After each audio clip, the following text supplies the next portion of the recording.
this is Mommy Kathy of Kathy the Mommy Diaries, and today I'm going to share with you how to make successful DIY maternity photo shoot.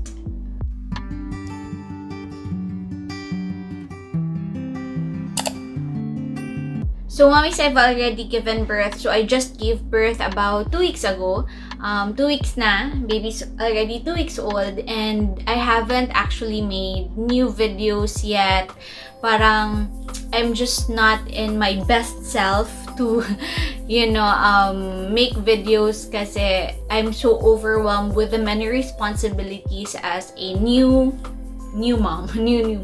So this is my second child. I have a baby girl and everything's doing well and smoothly. Kaya lang, I gave birth through C-section. So it was painful.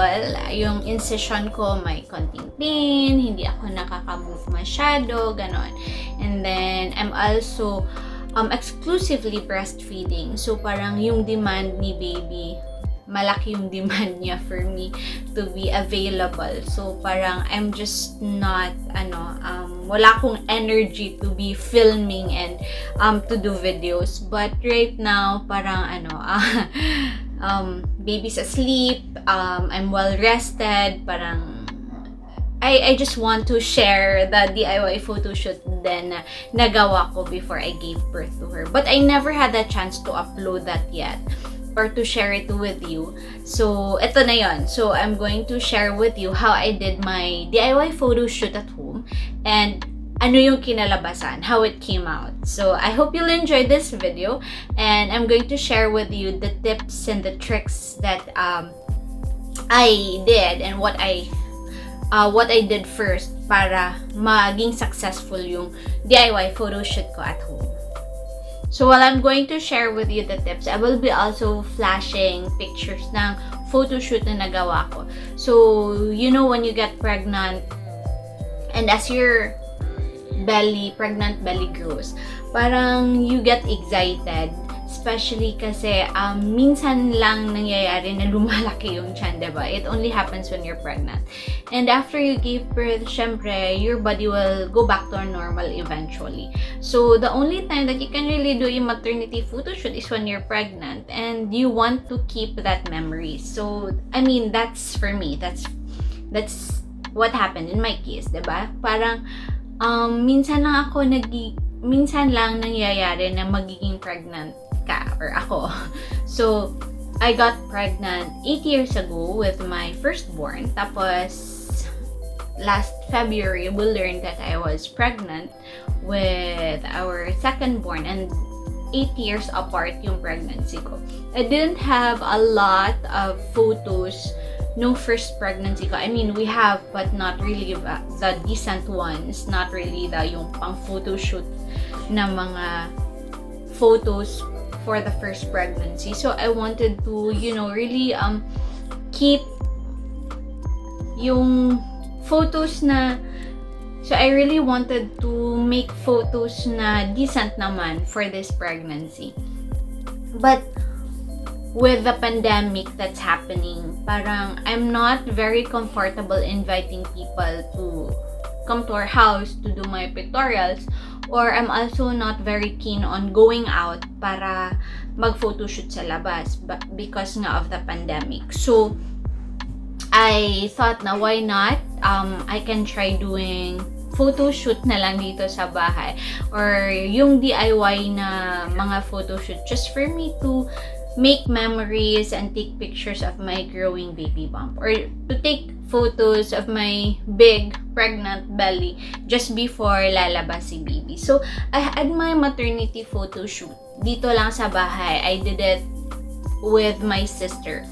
We did it when I was 37 weeks already. So, after a week na ginawa yung photoshoot, I already gave birth. So, it's just timely na nagawa ko siya just before my scheduled C-section. Kasi nga, I've been wanting to do it, pero palagi siya na move yung schedule because when you're pregnant, you're not always that energetic eh. Parang pushback na masyado yung yung schedule. So when I was supposed to do it at early 30s na early 30s pa ng pregnancy, nangyari siya ng 37th week na. Kasi nga sabi ko, you're not in your best self all the time. You're not that energetic when you're pregnant. So sometimes masakit ang katawan, or you're just too lazy to be moving a lot, you know, or left parang sleepy, or yung ganon. Marami kang excuse sa sarili mo, and then eventually you'll be doing something else, like preparing na for the things in the hospital, or you're busy buying stuff online para sa baby. So daming excuse talaga. So if you really wanted to like do it, then you really have to schedule and really make time for it para mangyari talaga yung DIY photoshoot na gusto mong gawin for your pregnancy. So yun, here are the tips that I want to share with you guys. So first off, you have to check for inspiration photos online. So baby is beside me actually, and yun, she's not crying pero she's a little fuzzy, so break muna. Ano yung magagandang photos, maternity photos na gusto ko ring ma-achieve for myself? So I think it's also best na mag-search talaga muna ng mga inspiration photos para alam mo kung ano yung gusto mong ma-achieve at ano yung gusto mong ma-follow, or you can also change it a bit sa kung ano yung gusto mong mangyari dun sa DIY photoshoot na gagawin mo. And then second is, of course, you have to prepare the outfit. So may inspiration photos ka na by researching online, and then you have to also achieve the inspiration photo. So you have to prepare yung mga outfit na gusto mong isuot. So for me, I change around 3 or 4 times. So depende sa'yo kung ano yung theme na gusto mo. Then you have to prepare for the outfits dun sa gusto mong theme or sa gusto mong ma-achieve na outcome dun sa maternity photoshoot.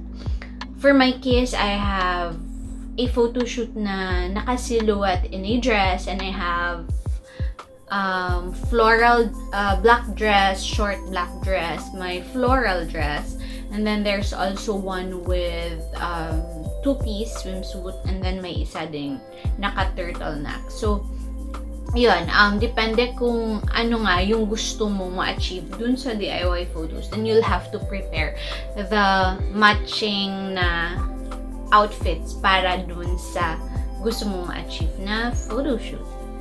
And then third, because nga for me, I did it at home, it's a DIY photoshoot at home. So I have to look for areas in the house na maganda naman in the picture. So kung may mga Instagrammable places kayo sa bahay, then you can do your photoshoot there. Or for me, I chose a plain white background na area, tapos meron sa my window because I want silhouette, yung mga ganon. And then dito sa likod ng headboard because I want a picture also na nasa bed. So depende sa'yo kung baka gusto mo sa my door or sa closet area. Depende naman kung ano din yung gusto mo ma-achieve dun sa pictures mo. So but it's also very important to really look for decent na mga area sa bahay na pwede kang makapag-project, and then it will give you a good outcome dun sa pictures. So location is also one of the things that you have to consider. And of course, it's really very important to have a good quality camera to take our photos. I mean, as much as possible, we wanted it to look like a professional photo. In my case, I don't think it's really professional looking.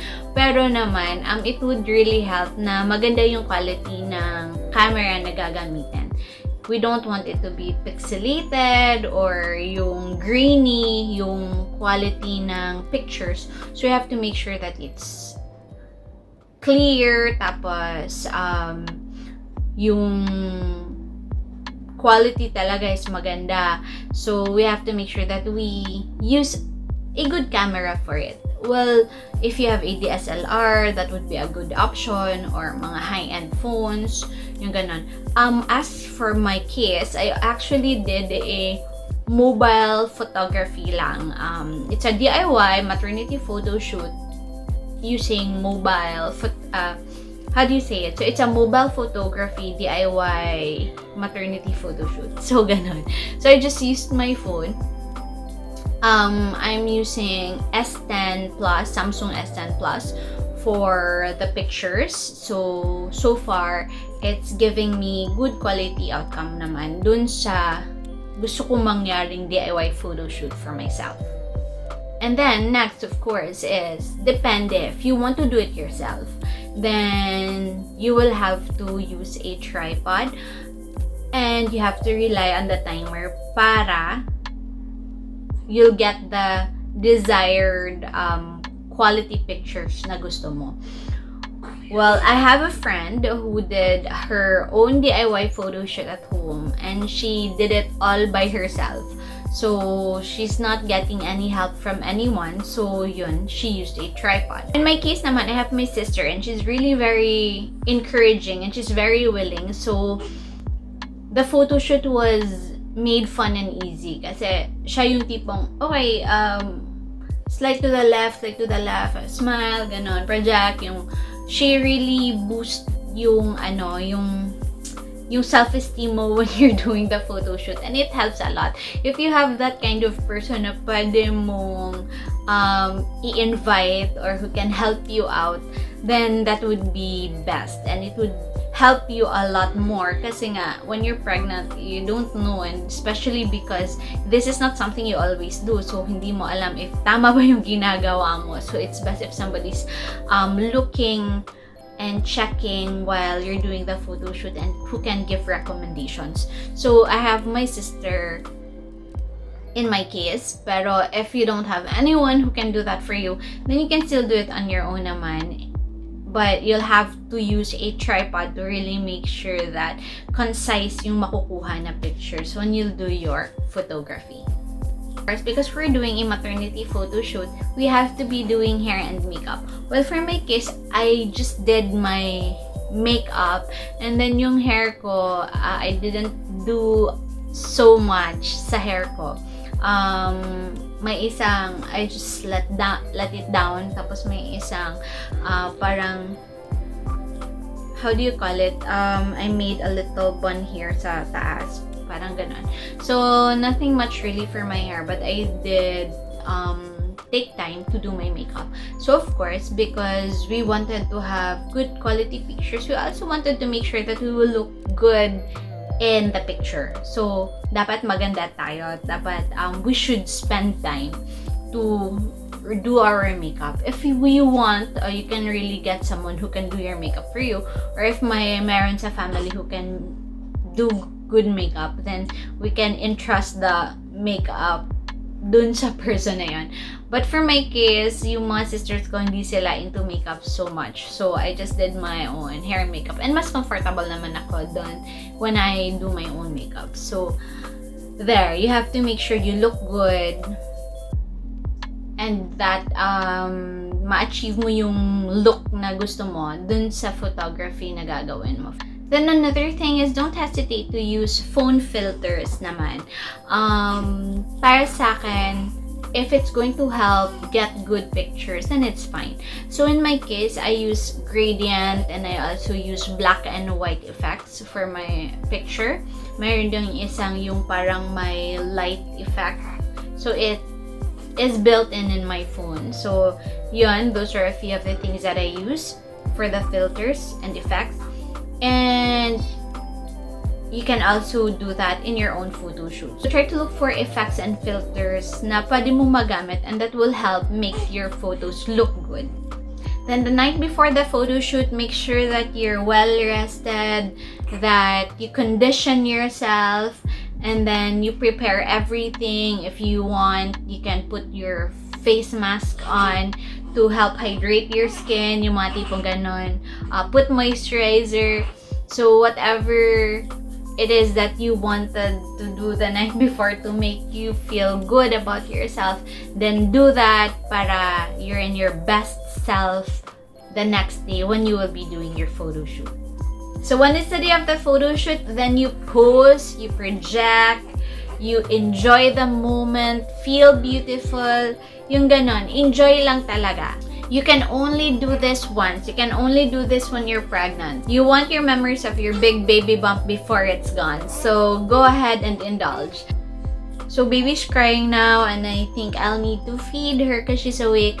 But I think I've shared everything with you, and I hope the tips are helpful sa gagawin yung maternity photo shoot should you want to be doing it by yourself, if you want to do a DIY maternity photo shoot. So thank you for joining me again today, and I hope this is a helpful video for you, and of course I wish to see you again in my next video. Bye!